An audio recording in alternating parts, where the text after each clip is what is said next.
estava no meio da multidão, disse a Jesus: Mestre, mande o meu irmão repartir comigo a herança que o nosso pai nos deixou. Jesus disse: Homem, quem lhe deu o direito de julgar ou de repartir propriedades entre vocês?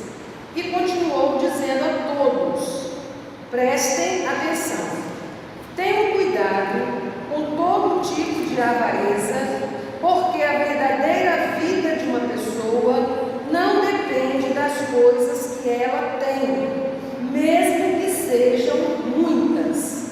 Então Jesus contou a seguinte parábola: As terras de um homem rico deram uma grande colheita.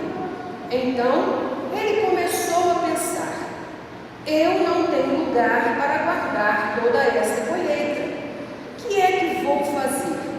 Ah, já sei, disse para si mesmo: vou derrubar os meus depósitos de cereais e construir outros maiores ainda. Neles guardarei todas as minhas colheitas, junto com tudo que tenho. Então direi a mim mesmo: homem feliz, você tem tudo de bom que precisa para muitos anos. Agora descanse, coma, beba e alegre-se. Mas Deus lhe disse: seu tolo, esta noite você vai morrer. Aí quem ficará com tudo que você guardou?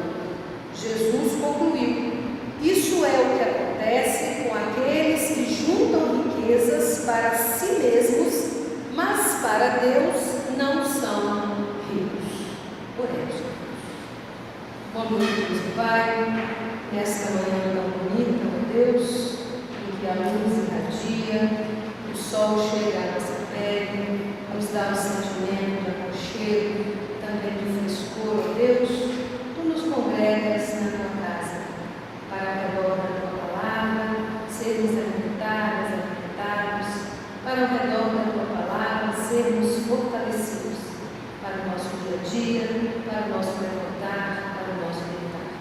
Que a tua palavra seja fonte, Senhor, de sabedoria para nós, dá-nos o entendimento para acolhê-la segundo a tua vontade. É o que nós te pedimos, agradecidos em nome e por amor de Jesus. Amém, Senhor. A igreja, então, pode se sentar.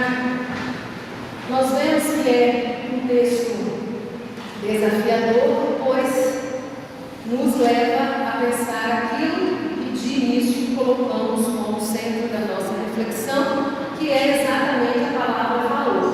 O que para nós na vida tem valor? Nós vimos aqui, nessa passagem, uma situação de uma questão familiar. Jesus estava reunido e chega um homem e faz um pedido a Jesus de algo que lhe estava naquele momento sendo necessário, pedindo a Jesus que fizesse com que o irmão dele repartisse a herança que o nosso pai deixou. E aqui nesse versículo nós já temos dois pronomes aqui, possessivos, né? Meu irmão, nosso pai. Então, o papai chega e fala: peça, né, que o meu irmão divida comigo a herança do nosso pai. Então aí a gente já começa a história, vamos dizer assim, com essa pergunta: quantas coisas na minha vida eu dou valor a partir do meu, e quantas coisas na minha vida eu dou valor a partir do nosso? E o que Jesus começa a conversar com todos, porque é um que chega diante da multidão dele, com essa questão: meu irmão que reparta a herança do nosso pai. Então, havia um conflito ali entre aquilo que é meu e aquilo que é nosso. E aí a gente volta lá em Colossenses: Cristo é tudo e está em todos. Então Cristo é meu, mas Cristo é nosso. Então a grande questão de Jesus aí nessa história é essa história do meu e do nosso. Como é que você vive a sua vida? Você vive ela na perspectiva do meu, ou você vive ela na perspectiva do nosso? E aí Jesus desafia a ter esse entendimento.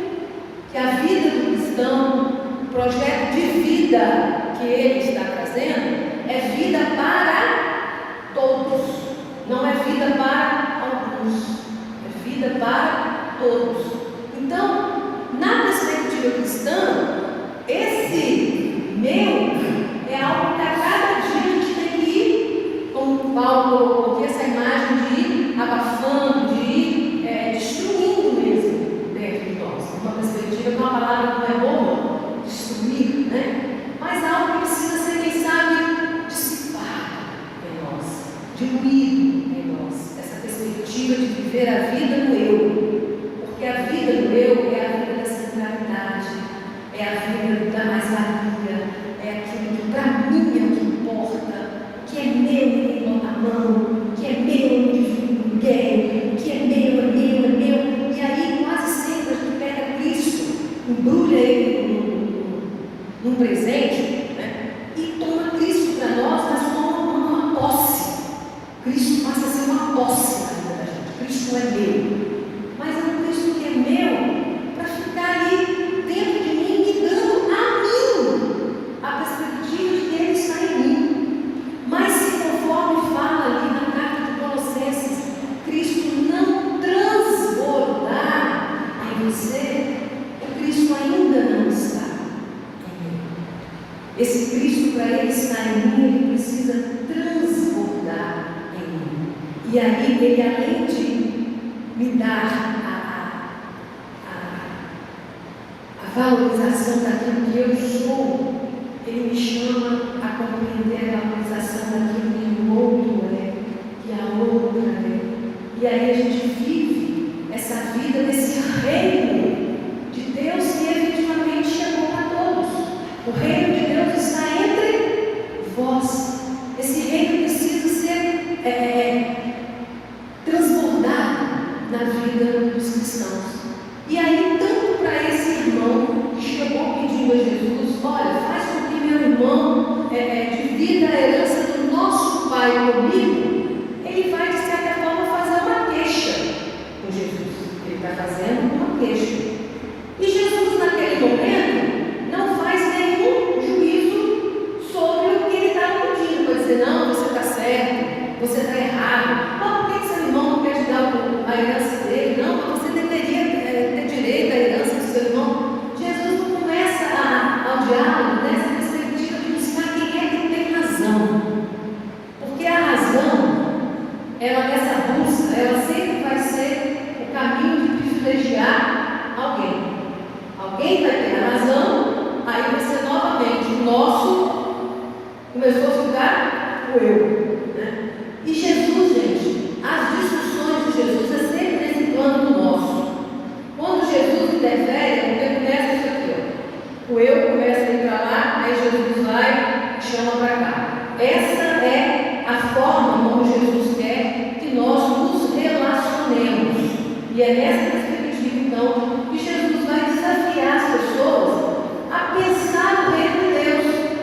E aí Jesus vai chamar a pensar no reino de Deus com essa parábola, usando essa questão dos bens, porque o elemento motivador foi essa questão dos bens materiais. Mas na realidade, com a parábola, Jesus não queria dizer quem tinha razão, quem não tinha razão, quem estava certo, quem estava errado. O que Jesus no final conclui é dizendo assim: isso acontece com aqueles que juntam riquezas para si mesmo. Olha o eu. Começa lá no eu, termina lá no eu. Enquanto começar no eu e terminar no eu, o reino de Deus está longe.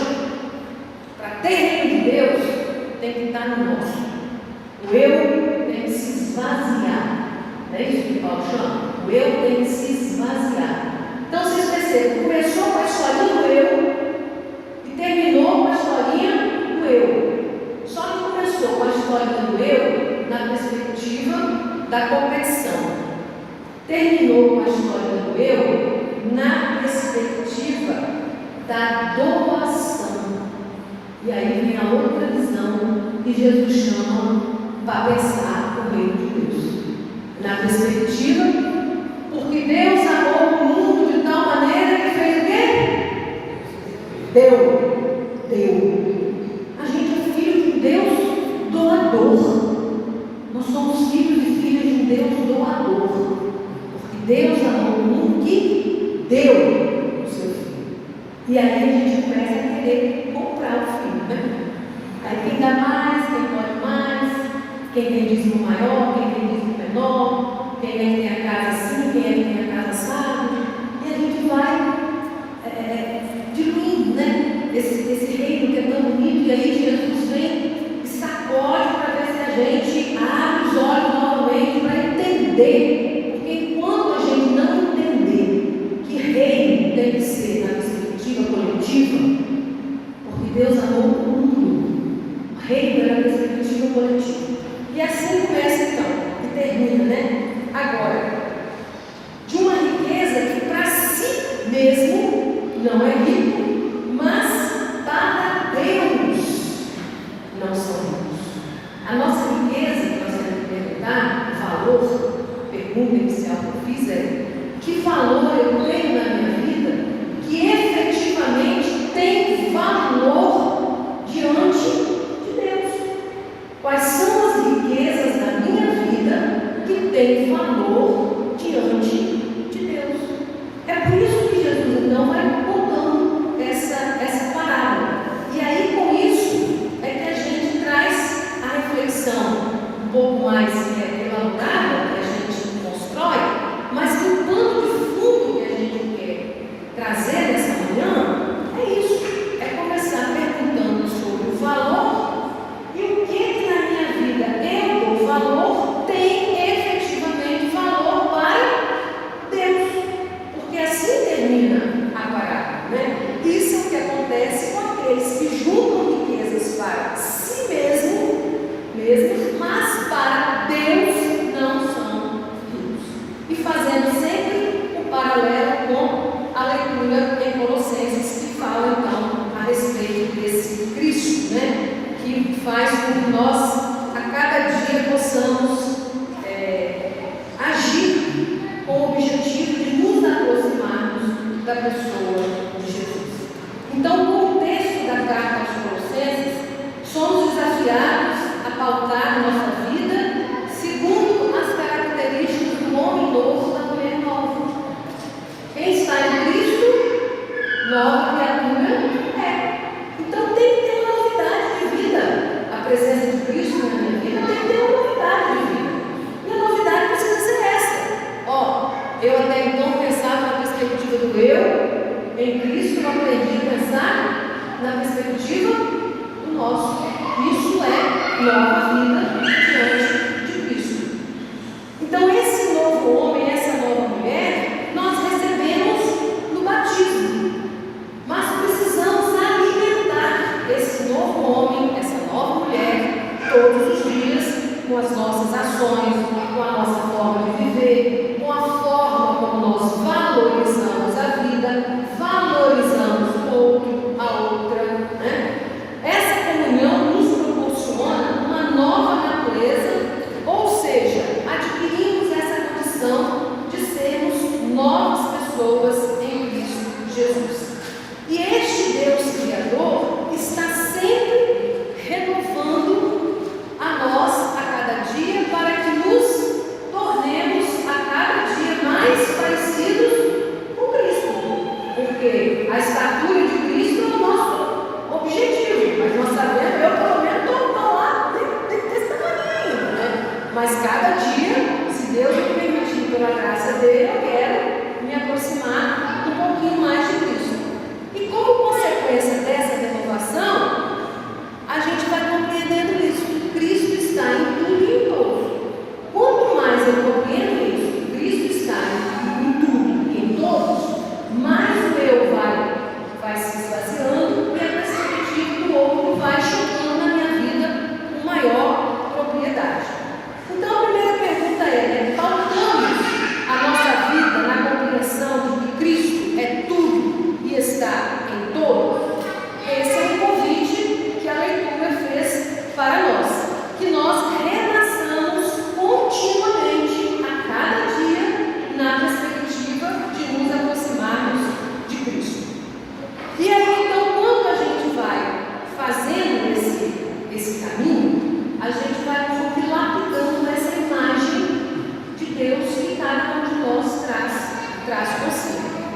habita em cada um de nós, proporciona que cada um de nós possa fazer o reino de Deus crescer um pouquinho, que seja ali do seu lado, daqui a pouco maior, daqui a pouco maior, até que ele vai ganhando força, né? Então, os textos hoje nos chamam a essa perspectiva de descobrir onde está o sentido da nossa existência, onde está o sentido da minha existência, da sua existência. É aí que entra a parábola do jovem reivindicando a herança dele. Poderia ser uma coisa justa, afinal de contas o pai era dos dois, né? Mas não foi essa a questão que Jesus deu ênfase. Ele deu ênfase para que, na pergunta de colocar valor, aonde é que você está colocando o valor da sua vida? E aí, ao contar a parábola, Jesus questiona seriamente a questão da ganância. Porque aquele dono do celeiro, fica claro na parábola que não tinha outro sentimento que o movia a não ser o sentimento da ganância. O celeiro dele, ele tinha celeiro que já estava cheio. Então, além daquele celeiro que já estava cheio, ele ainda quis construir mais celeiro para botar, acumular. Então, a questão de ter os bens, claro, todos nós precisamos, nós estamos vestidos, nós estamos passados, nós temos tempo para adorar, e graças a Deus que temos, né? Mas quando se não tem? E na perspectiva cristã, é importante que nós nos preocupemos com isso. Por que tantas pessoas estão sem um teto para morar? Por que tantas pessoas estão sem uma roupa para vestir, sem uma comida sobre a mesa? Isso é preocupação de quem saiu do eu e entrou no nós. Então, hoje, o texto quer nos desafiar isso. Sair do eu, chegar no nós. E esse nós, na perspectiva do Cristo em todos. E aí a parábola vai nada mais fazer do que nos desafiar a pensar sobre essa perspectiva de colocar o valor da vida naquilo que se tem. Colocar o valor da vida naquilo que se tem. A questão não é o ter. A questão é colocar o valor da vida naquilo que se tem. Porque você pode ter tudo hoje e daqui a pouco, amanhã, apagou a velhinha e fomos embora. E aí? Cultivamos uma vida onde colocamos o valor nas coisas que são nossas, meramente nossas, e, acompanhando a parábola, não colocamos as coisas dos valores das coisas que são de Deus. Por quê? Porque as coisas que são de Deus perpassam a perspectiva do nosso, e o acúmulo perpassa sempre na perspectiva do individualismo. Então, os textos vêm nos lembrar que esse elemento motivador da parábola foi o apelo aflito de quem se sentiu lesado. Se sentiu lesado, sim, numa situação em que não lhe foi conferida a justa parte da distribuição que lhe era garantido, né? E isso aí já é prova de uma situação de egoísmo. Então o texto vai trabalhar essas questões: avareza, egoísmo, querer tudo para si, querer, não conseguir distribuir, não conseguir se repartir. E outra coisa, quem tem dificuldade de repartir bens, tem dificuldade de se repartir. Quem tem dificuldade de repartir bens, quase sempre tem dificuldade de se repartir, porque precisa haver um desprendimento, inclusive um desprendimento de si mesmo. Porque muitas vezes você abre mão de algo para você em função da outra pessoa, né? E isso é uma forma de você se desprender de si próprio. Isso também é um valor que diante de Deus tem valor, mas que aquele jovem não tinha entendido ainda. E aí então, frente a essa situação, Jesus vai contar a parábola com uma exortação para que nós tenhamos realmente cuidado com a avareza. E ele acrescenta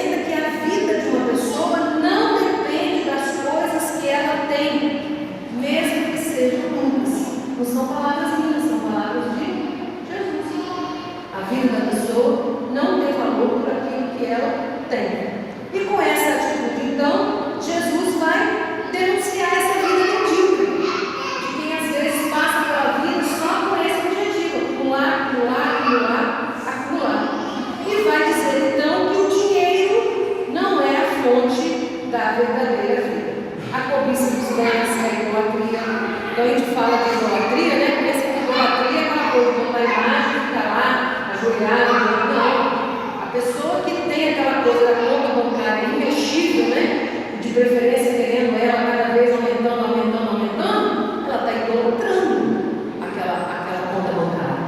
Aonde os bens têm que aumentar, ela está idolatrando a posse de bens. Então, isso também é idolatria que Jesus vai condenar. Com isso, então, Jesus apresentou uma parábola que ilustra a atitude do homem voltado para bens que ele chamou de bens perecíveis.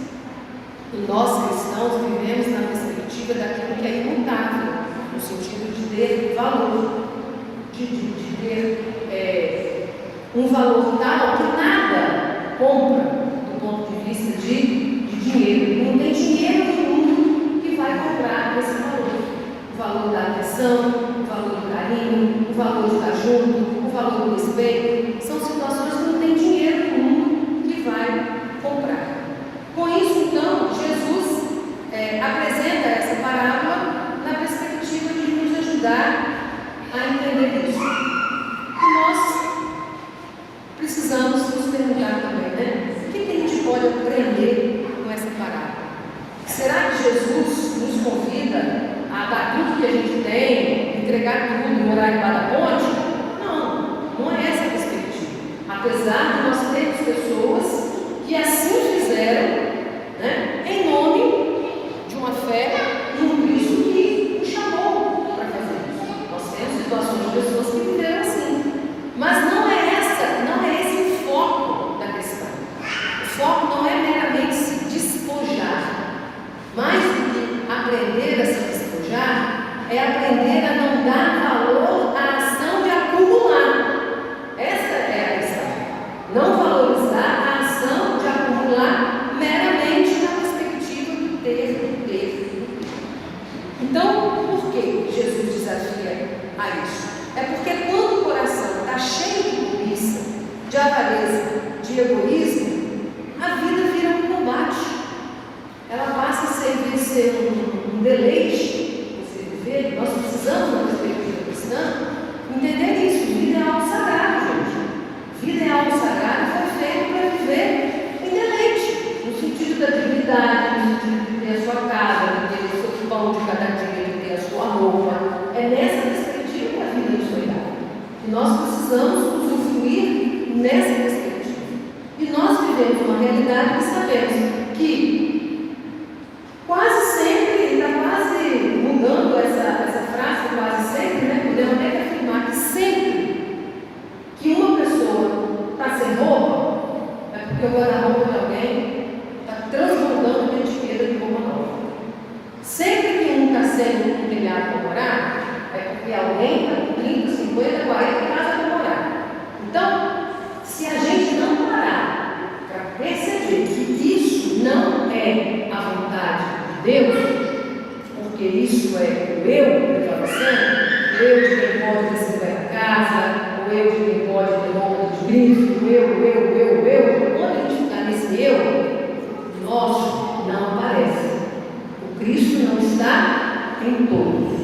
Então, é ver essa perspectiva de que essa velha natureza nossa tem que morrer para que nasça uma nova natureza, onde o Cristo é tudo e está em Deus.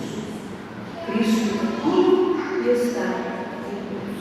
Que Deus possa nos fortalecer nessa compreensão de que o eu